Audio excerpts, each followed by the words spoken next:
In today's video, I'll be speaking about Josef Hofmann's live performance of the Chopin Nocturne in C minor. Now, as with the other videos in this series, I'm not promising literal note-for-note recreations with flawless precision, but I will try and show something meaningful enough to give some demonstration as to the ideas behind what's going on in his performance. Because for me, this will be quite a hard one actually. For me, this is one of the most extreme examples I've ever heard of some of the greatest playing in a single recording, and also some of the worst I've heard in the very same recording. So I'll try to focus mostly on the positives rather than go into the bad stuff, because some of it is a bit dodgy. But for me, the thing about this recording is just that the sheer quality of the voicing. I was really struck the first time I heard it. I'd never really enjoyed Hofmann recording that much previously, but it just stood out so much to me in this one, how he gets this really floating, piercing sound with a kind of effortless quality. So I'll show you how I believe he achieves some of this with that kind of floating quality. And I'll also discuss some of the concepts like interruption emphasis in the middle of phrases. What he does is quite unusual compared to modern standards. So I'll try and describe some of the ideas behind what's going on. Anyway, so at the start here, like in a film I did on Gil Els recently in Rachmaninoff, I spoke about how he really leans into the upper voice. It's a similar thing. We have a unison with 3 different octaves all doubling up, but I think Hofmann, he really makes that cut through. Often nowadays, a lot of people play it fairly neutrally, fairly much the same. Certainly in Hofmann, huge difference how he strokes that one through.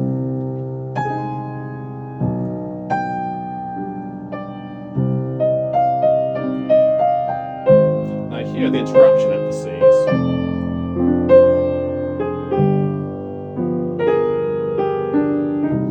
Something like that. So I'll show you the more normal way of playing that we'd usually expect nowadays, based around the downbeats.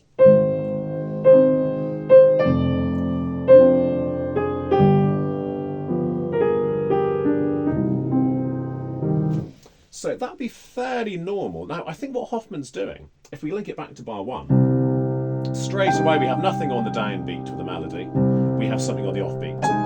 So he's kind of bringing that through to here. Instead of leaning on the obvious one here, he leans on that one, backs off a little bit, again leans on that one, the syncopation. And now even here, the entry is deliberately emphasised before then it eases back off afterwards.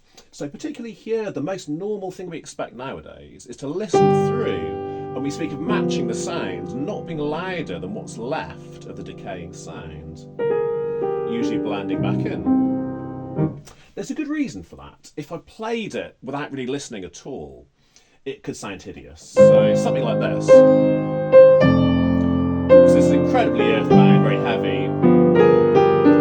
That's why those kind of emphases have a bit of a bad name nowadays. But if you're very selective and we don't overdo them, they can be incredibly striking. And actually they have a real similarity, surprisingly, to the sound of a jazz singer like Frank Sinatra.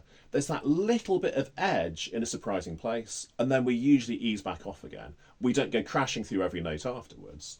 So that's how I think of these moments, just to add a little bit about the technique. I won't go too deep into it, because I'm speculating. I can't be sure what he did. But what I'd recommend for these effects, if you want to have an interruption emphasis, the thing not to do is this. To thrust the arm to achieve that. That's when it gets overloaded. And that's what happens when people don't listen. They thrust the arm too much usually, and that's why it's so unpleasant. So the trick to doing these well, I would say, think of your phrase, if you were just matching it drifting through like this, the arm would organise it to stop those crashing accents. It moves smoothly instead. If you still do that, but then the fingers stroke out that interruption, for me, that's the trick to getting it all to blend while still having that point of interest on the way through. Anyway, I'll keep going. There's loads of these interruption emphases as we go along that he does. We have really searing melody he plays here. Now here, very tenuto here, really kind of laboured slightly. The normal thing nowadays is probably to be fairly straight and just pass through fairly normally. But what he does, he really stretches out the timing. And actually, like I said before, I suspect the technique, the trick is, the tenuto doesn't mean this kind of up-down every time with the arm.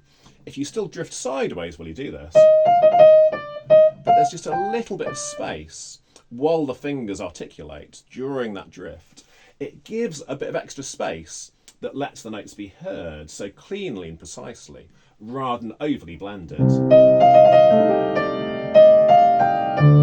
does another emphasis here, leans on that one. Again, most people wouldn't do that kind of thing, but I find it very successful in his.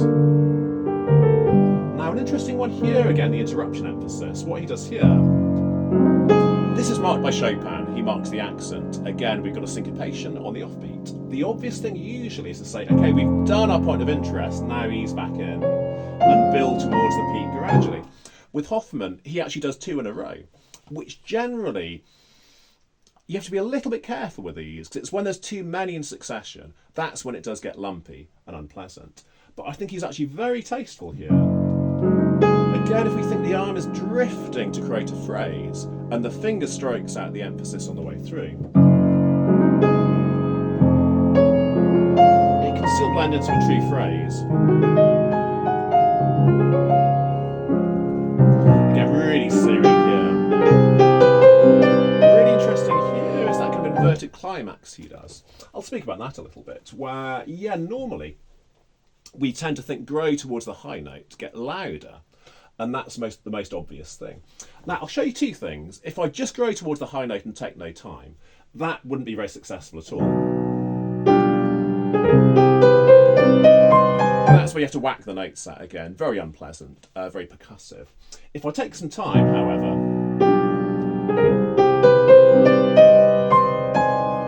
by making some space for those notes, it's much more successful. By having room, we can still hear them clearly. It doesn't become this sort of cacophony of notes competing excessively. But the interesting thing, if you want to do the inverted climax, getting softer instead, you want to do the same opening up of the timing that helps out the actual crescendo to that point. So what he does,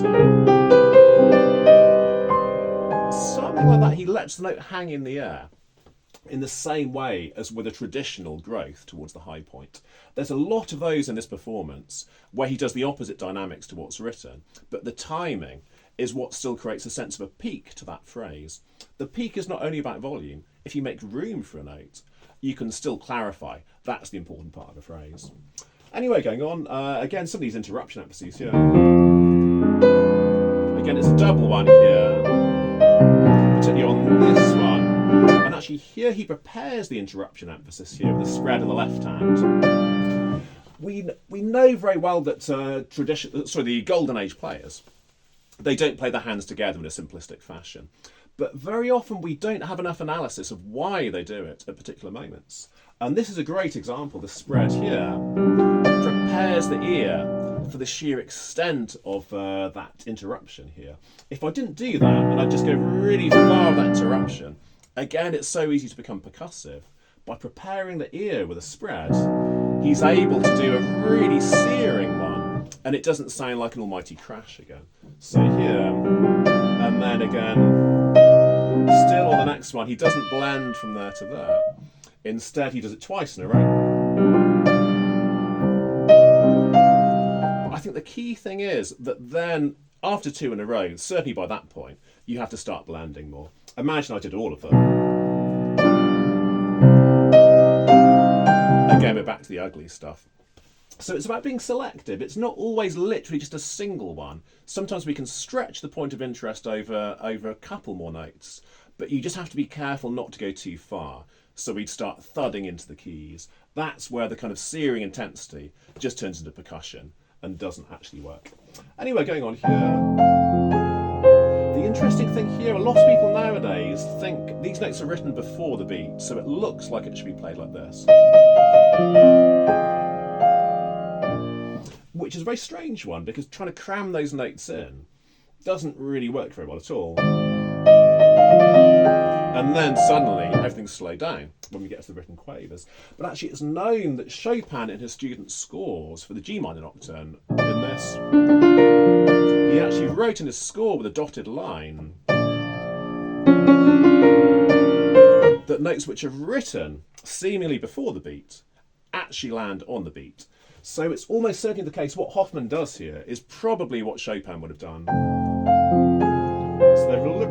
written as if they're before, but it's actually, and then it basically just passes through like that. Hue is particularly deep here, really searing in this. Now, where this goes wrong again is if the accompaniment supports too much and actually competes. A lot of people, when they become more intense with their melodies nowadays, think you have to do everything. Support. It doesn't support, it competes. So the great thing about Hofmann, he really understands this is the only one we need that searing intensity on. Anything else is actually getting in the way. He knows exactly where to put it.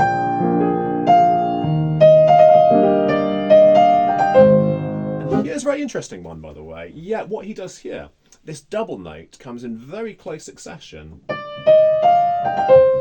Let's a little flick through. Now, when I play it personally, I will do. I tend to do a lot of these in Chopin as long appoggiaturas, even though he marks it as the acciaccatura, because a lot of them just sound horrible if you go straight through. But I'm completely persuaded by what Hofmann does here. He flies through, but it really sounds good actually. So he saves the next one when he gets to the next bar. Here it's the same sort of thing. He doesn't play. On that one, he does it more like the appoggiatura on the beat, more expressive. But actually, this double note's a very interesting one. He does this a lot. I'll speak about it later on, where it's not marked. Instead of rolling a chord, he plays a grace note a second time. And actually, I'll show you a couple of examples. He does it in the fourth ballade by Chopin. I'll just play a little bit of that.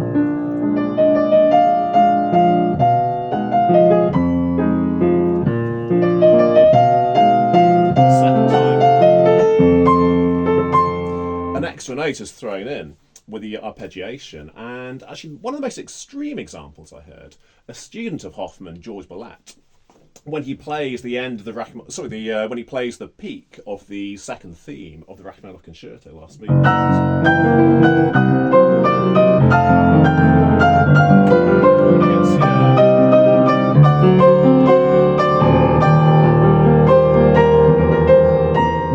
So he doesn't just spread it. He actually plays that note again. I'll speak about that later because he does loads of these. Even when the composer doesn't mark, he puts an extra one in instead of rolling. Anyway, so going on here now. Again, really kind of drawn out on this one. Very tenuto. Really extreme. Again, he carries the emphasis through here after this peak. He doesn't then back off straight away, as a lot of people would. Instead, still carried on to the next one, and then it backs off a bit. Again, the reverse climax rather than the peak there. Most people will tend to play the B flat as the strongest. If you do that, very important to take time, I'd suggest. But again, he does the opposite. And the time is enough to let it register. Anyway, so coming to the middle section now. This is where, frankly, it gets pretty bad, actually. It's written, it's meant to be slower. Most people picture this as the sound of the organ. Like a kind of really muted, not too many of the stops pulled out, but like a really muted church organ. Actually, I'll show you the effect where this sound decays into the sotto voce.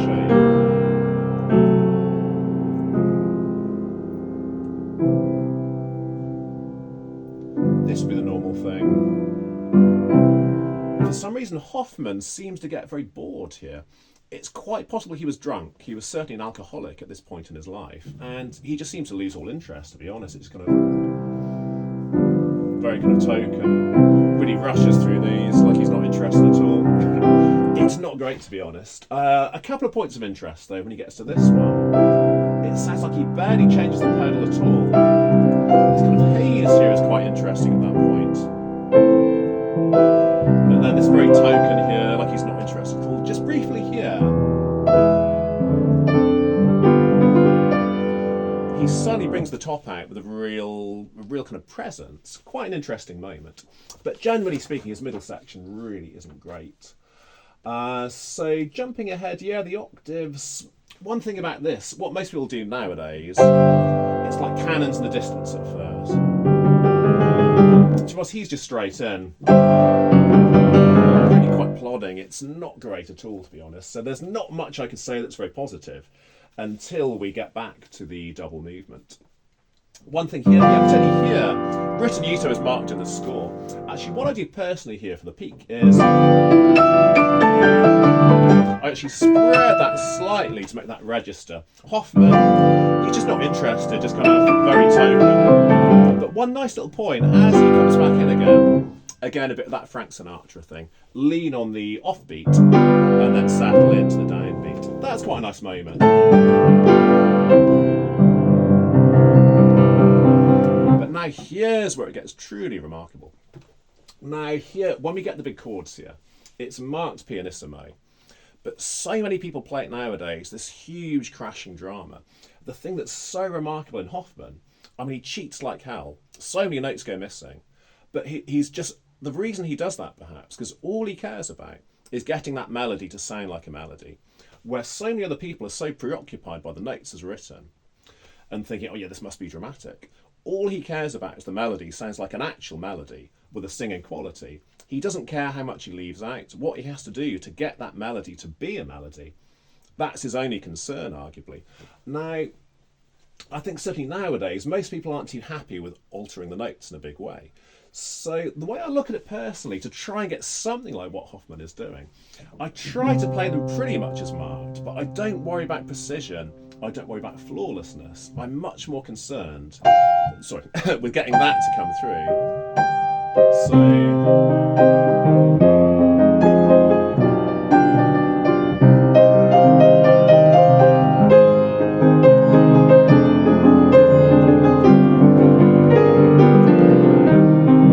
I believe what Hofmann is doing is playing quite a few notes less than that. The way I would do it personally, I try to play the notes, but if leaning on that side of the hand means the notes lower down don't quite come through the precision, I'm okay with that. Hofmann doesn't even try to play a lot of them, to be honest, and I suppose that's the trick in a way. The reason he sounds so incredible, he's cheating so much. It's possible to get that. But even without cheating, if we get in the right mindset, we can get a bit closer to him, because I think a lot of people treat this. If you know the Scrab and Study in D sharp minor, a lot of people are in that kind of mindset, I believe, and for me it's a complete mistake. The real agitato is when we get this kind of haze and then the melody cuts through. Not when we use those notes to create the agitation. I don't like that kind of thing at all, personally. For me, the genius of Hofmann is that he lets the melody cut through at any cost. So, and that double note thing again, actually the repetition, he does some of that here.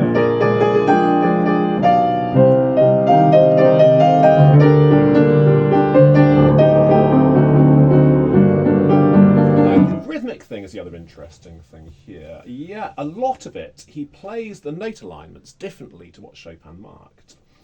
I'll demonstrate from here onwards. Here what Chopin wrote is, these are supposed to come quickly with a repetition. I don't like that at all, personally. It sounds almost like a polonaise kind of spirit. So what Hofmann does, instead of adding the extra repetition, he plays true semiquavers as a cross rhythm. So it comes on either side of that one. For me, I've always borrowed the same idea. I find it so much more expressive than trying to cram those notes in. Something like this. Again, it's that little trick there, the little kind of double note on this one.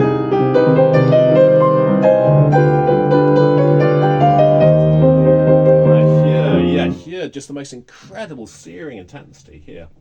Again, he doesn't do all the extra stuff loud. The trick is, he just really gets that one to cut through.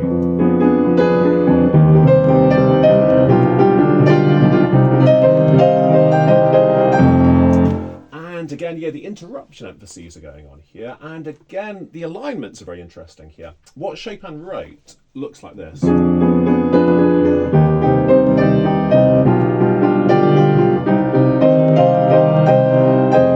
So he's displaced what was originally a duplet melody to align it to the triplets. Although there's some degree of ambiguity on this, because he's beamed it as duplets, even though the notes are aligned together. What Hofmann is doing, I suppose, he's taking the appearance of duplets, not the alignments, and he's shifting those so it creates a cross rhythm.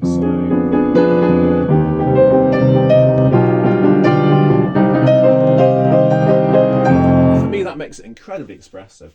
That little thing here, he does this like a grace note, like this is actually a melodic one, by playing the chord before the melody. So yeah, very often the spreads are very well known, but some of these, I don't know, really works as a spread, but by playing the chord as a grace note, it gives quite a similar effect to what we get from some of our spreads, with a slightly different means. And so you hear he cheats like crazy on this one. The reason it sounds so melodic, he's not playing anything close to that. But for me, what we can do to get somewhere near to Hofmann without cheating outright is just worry about the melody, worry about the expressivity. Don't think this is like some kind of forced thing to cram those notes in. I don't worry about whether every thumb repeats flawlessly. I just worry about the melody.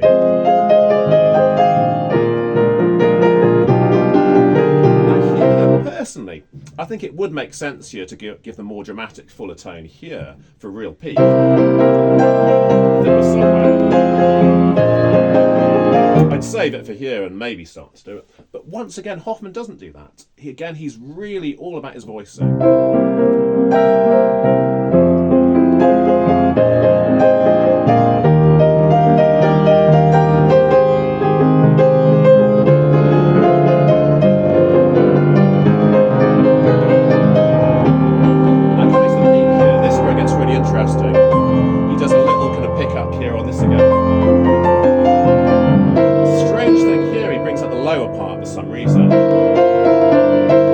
Make any sense to me personally, but little touch of what he's doing there. Really good thing there. That little trick again. Now, I used to do this with a spread. I always felt it's very clear this is the peak of the phrase. I used to use the spread.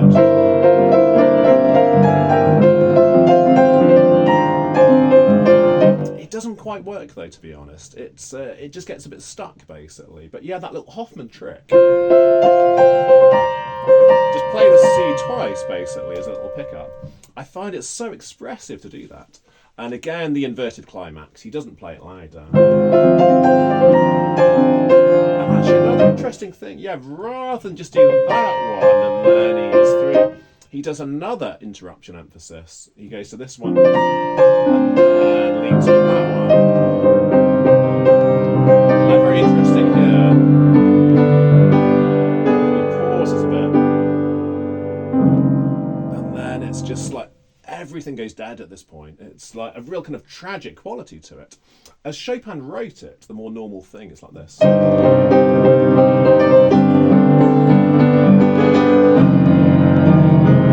Through to there. Now, again, no one would want to play it pianissimo nowadays. We'd probably all say that's too extreme. But I feel there's a way to create something of what Hofmann does there. What I would do personally.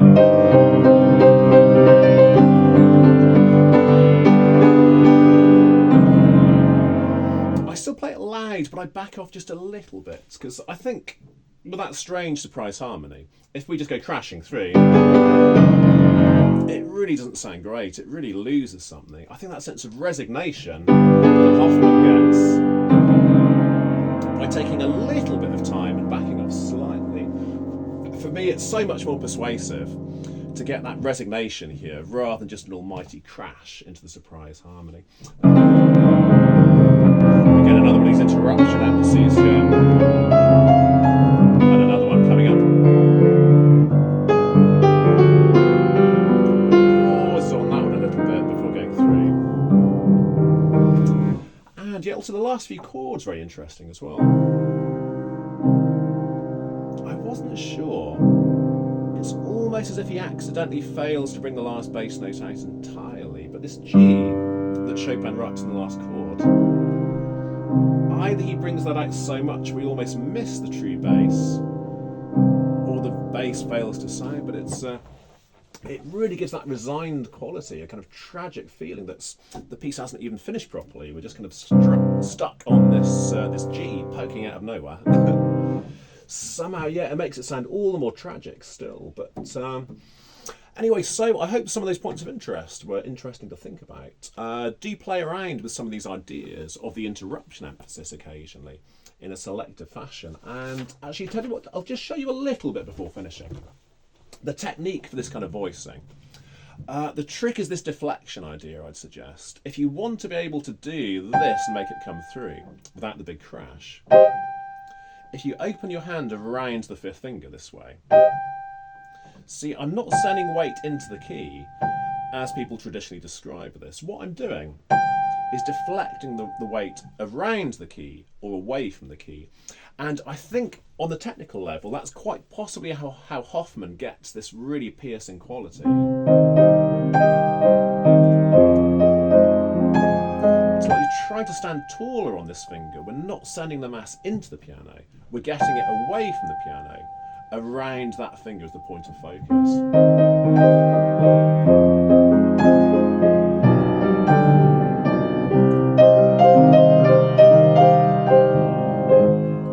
Of course, it's still very difficult to do, but yeah, for me, I think that's the physical secret behind what he's doing. The musical secrets, of course, that's something else altogether.